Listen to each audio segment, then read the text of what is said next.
Actually, the less they do in Lansing, the better off everybody in this room is.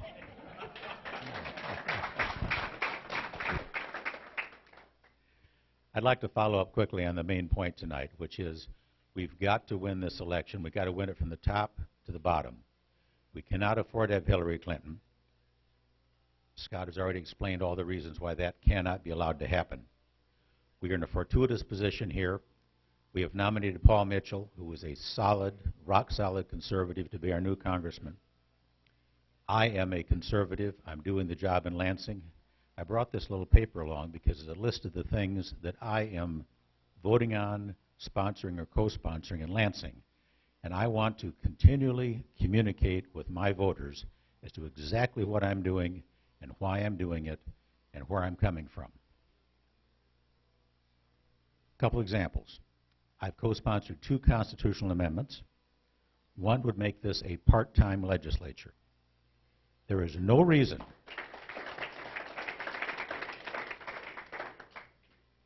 I don't need to be in Lansing all year long, and neither do any of those other people.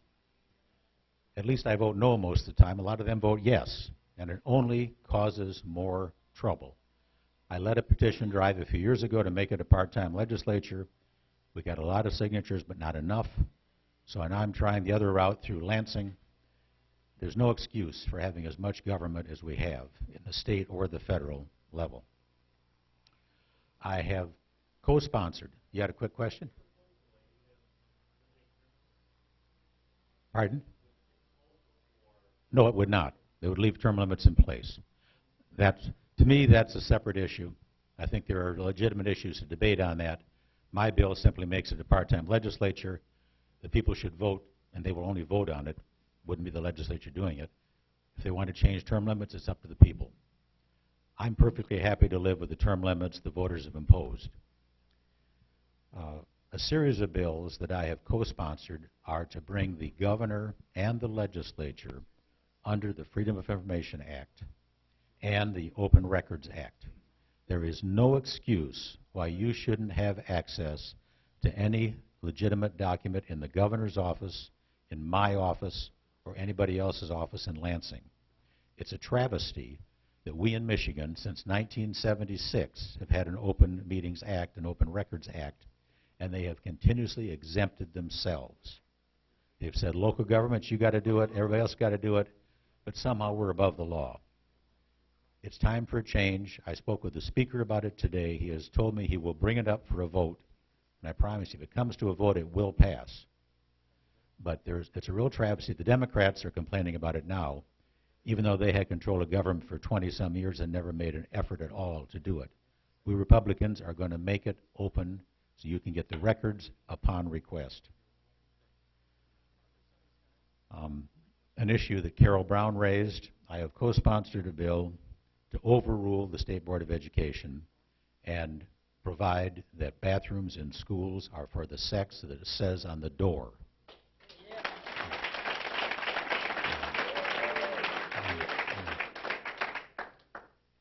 Another pet peeve of mine are the ungodly number of regulations. This gentleman mentioned them over here at the federal level, and it's equally bad at the state level. We seem to do our best in government to throttle business and throttle job creators and make it difficult to make the jobs available that our young people need. I've co-sponsored a bill that was passed through the House that has a prohibition. It would say the state of Michigan cannot adopt any regulation more stringent than the federal regulation. We've got way too many regulations now. I can't repeal the federal ones, but at least I can try to make sure we don't pile more on at the state level so that business has even a harder time creating jobs, and we all have a harder time living with the regulations that are out there. I've decided that I want to really get something done in Lansing. I have been fortunate in getting cooperation from the legislature and the governor on a few bills. I've already had one bill signed by the governor, which changed the definition of veteran to make it consistent across the board for all programs. So when a veteran goes in for assistance, he doesn't have to jump through the bureaucratic hoops of being able to figure out how does he fit this program, and that program. My bill that was adopted eliminates that. I was in 2 committee hearings today on 2 different bills, one in the House and one in the Senate that I've co-sponsored. They've both been passed by their committees now. One was brought up by our Lapeer County Sheriff having to do with this terrible opioid epidemic that is engulfing our community. The amount of heroin, the amount of pills is unbelievable. The deaths are unbelievable that are occurring. My bill, which I think is going to get adopted shortly, would make the antidotes available to the jail personnel, the correction personnel, to deal with the overdoses that they are forced to handle on a daily basis. One other bill that I worked on today that I think, again, will get passed is about the human trafficking epidemic we have in Michigan. It's hard to believe, but we are one of the main states for human trafficking. You would think maybe it's a state on the Mexican border or something, but it's not. Michigan has an incredible human trafficking problem, and there's all kinds of elements to it. But the bill that I've got in would allow for the expungement of the record for juveniles that are convicted of prostitution who are in fact human trafficked. So the young child that for whatever reason is forced into prostitution by a human trafficker, and they pick up prostitution convictions when they're under 18, they could later come back and have that removed from their record, because having it on their record makes it almost impossible to go for further education, to have job applications, to do the kind of things to pick them up out of that horrible, horrible situation. So, anyway, those are the kind of bills I'm pushing in Lansing. But I'm going to wrap it up because I know you've got a long meeting ahead of you and behind you.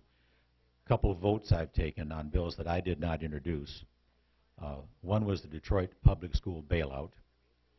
I was one of 6 Republicans to vote no on that bailout.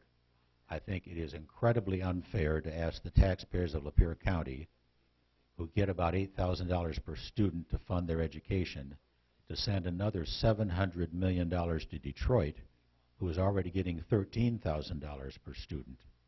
This is an ongoing problem, and I don't like to be a pessimist, but I am as to Detroit public schools. They are corrupt, they are a disaster, they're wasting our money, and now we find that by a legal interpretation they've come up with, we can't even close any of their schools for 3 years, even though they've got schools that less than 5% of the students are proficient in any subject. I mean, it's unbelievable how dismal this situation is. We've got to get down there and turn this thing on its ear. We can't just keep sending more and more money to the same incompetent, corrupt officials to dole out and not educate any kids. I've got limited time. I don't want to take all of it. That's a part of what I'm doing. You can count on me to be a conservative in Lansing, represent your interests. I want to hear from you. If you've got any issues, contact my office, call me. I want to hear from you. Tim? Thank you.